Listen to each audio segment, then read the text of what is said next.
Ben, on vous répondra quel est le problème, qu'il y ait des femmes voilées ou pas. Au final, c'est leur droit personnel, c'est leur liberté personnelle. Il y a un certain droit de culte, si je peux dire, dans le sens où on peut pratiquer la religion qu'on veut pratiquer de la façon dont on veut la pratiquer. Je joue l'avocat du diable, encore une fois. Là. Quel est le problème? Qu'il y ait 50 000 ou 20 000 ou pas du tout, ou 100 000 femmes voilées, là, où est le problème? Ben, nous, de notre point de vue, ça s'inscrit dans un phénomène d'islamisation qui, évidemment, dépasse la simple question du voile intégral. On peut penser aux prières de rue qui ont lieu pratiquement toutes les semaines à Montréal maintenant. On peut penser à ce qui a eu lieu à l'école Bedford, mais en tout, je pense qu'il y a 17 écoles sous enquête pour manquement à la laïcité, potentiellement plus aussi, éventuellement.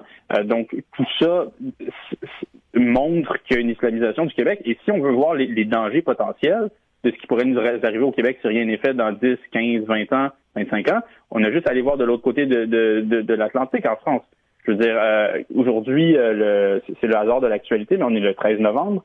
On se rappelle qu'il y a 10 ans, il y a eu un attentat islamiste extrêmement sanglant en France qui a fait, je pense, plus de 130 morts, 413 blessés. Ah, le Bataclan. Exactement, le Bataclan.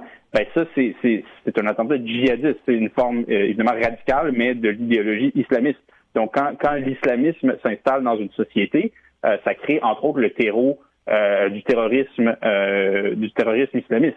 Donc, ça, c'est évidemment un des problèmes. Mais au-delà même de la question du djihadisme, qui est peut-être la forme la plus extrême, vous allez dans certaines villes en France, par exemple en banlieue parisienne, les femmes ne peuvent pas se promener en jupe après, disons, 20 heures le soir, parce que c'est très dangereux. Elles vont se faire insulter, elles vont se faire cracher dessus, et dans certains cas, elles vont se faire violer. Et ça, c'est le fait, en Donc les risques sont plus élevés, de ces quartiers-là.